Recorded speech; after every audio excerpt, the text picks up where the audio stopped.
Well, good morning, friends.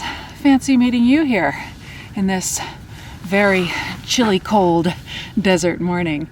It is just about sunrise. The sun's not quite crested the horizon yet, but I am out here already wishing that I had brought gloves.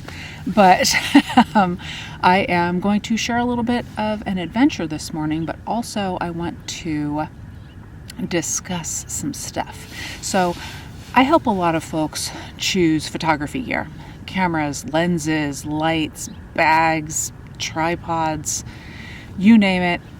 I've answered questions about it. So I feel like what I haven't done very much is talk about my own process for purchasing gear. In general, kind of the questions that I ask myself when I'm considering a piece of gear. You know, what are these questions that I ask myself? And I figure today we will use as a case study the Nikon Z30, which I am filming on right now. I've borrowed it from Nikon, the Z30 kit, and I'll talk through my process and how I have been considering whether or not I want to purchase this camera. So I got to get moving because it's really chilly this morning. I got to get my blood pumping, but you'll see sunrise this morning with me.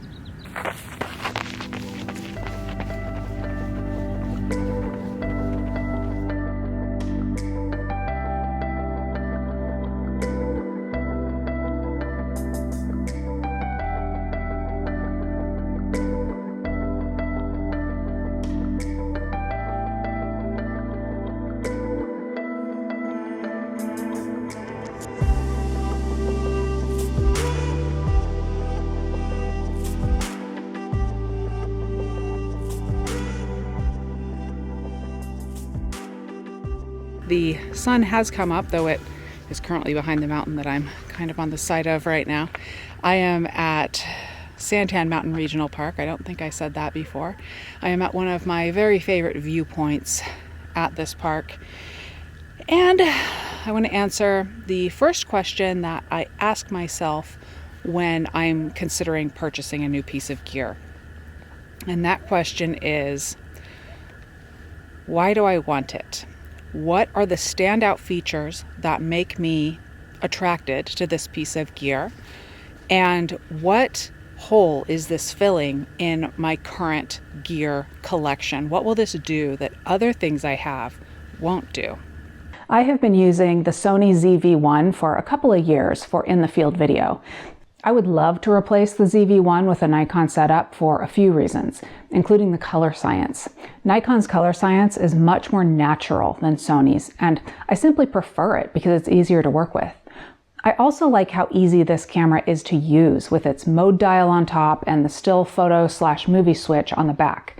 It makes my workflow quicker. I also like that I can use any of my Nikon lenses on it, which makes the camera much more versatile than the ZV-1. However, there are two characteristics of the camera that hold me back. The size is one. The ZV-1 is so small that I can stick it in the pockets of my hydration vest, and the Nikon Z30 isn't quite that small. The other characteristic is the lack of in-body image stabilization. While the combination of the kit lens's optical stabilization and the body's E-stabilization are quite good, not many Nikon Z mount lenses have optical stabilization, so I'm limited in the lenses I can use for handheld video. Another question that I ask myself is how this gear will work with everything else that I already have in Raymond's in my collection. I'm often out with more than one camera body, more than one lens. How will this new piece of gear fit into that? Will it fit into that and enhance our collection, or is this something that is going to be aside everything else? Because, you know, I bring out multiple things sometimes. Raymond and I go out together. It's nice to have synergy amongst each other when we are out on photo adventures. Right now, you'll see a sign behind me. I need to decide, am I going that way? Am I going that way? Which adds a couple of miles. Let's see where we go. I mentioned that Nikon's color science is more natural than Sony's. The reason that is important to me is that yes, I prefer it, but also that when putting footage or even photos from the Z30 alongside photos or video from our other Nikon bodies, or our Leica or Panasonic bodies, which also have a more natural color science, the footage from the Z30 meshes well with the other camera's footage and photos. I don't need to work with it as much to make my video project look cohesive. With the ZV-1, I end up with clips from the ZV-1 that are super saturated and contrasty, with certain colors being emphasized. And those clips, no matter what I've done in camera or in post-processing to try and make them blend in, they still stand out, which to me breaks the rhythm of my video project. I also mentioned before that I can use all of my Nikon Z mount lenses on the Z30.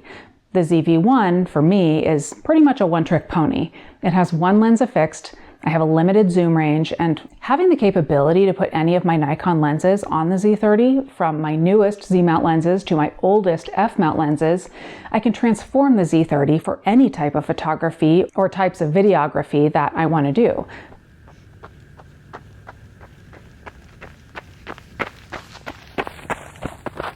Budget. You can't talk about purchasing gear or how someone chooses what gear to purchase without a little bit of a discussion on budget. It appears that right now the difference in price between the Nikon Z30 kit and the Sony ZV-1 is only about $50 in the US. That being said, I already own the ZV-1, so it's not a relevant comparison.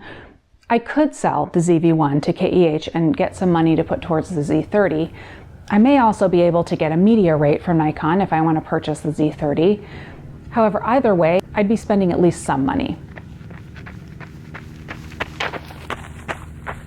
So that's about the sum of it.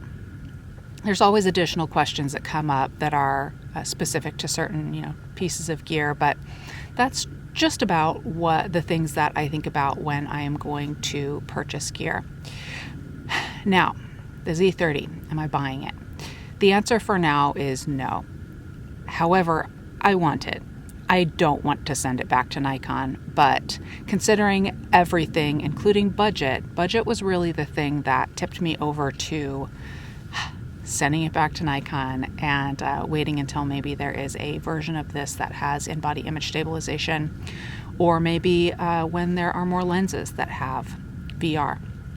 So anyway, sadly, I am going to send this back. I do really like it though. So if this is a camera that you're considering, don't let my not purchasing it dissuade you. It is a great body. But that's it. I'm going to finish my run. I'm going to maybe get myself a coffee treat on the way home and get to work on my next project. What can I say? I filmed this video in November, which was several months ago. The week after filming this, I injured myself, and I just had spine surgery a couple of weeks ago to correct the injury, and I'm healing, though it will be quite a long time before I'm able to go out for a trail run again. I've been able to hold onto the camera the entire time. Thank you so much to Nikon for allowing me to extend my loan.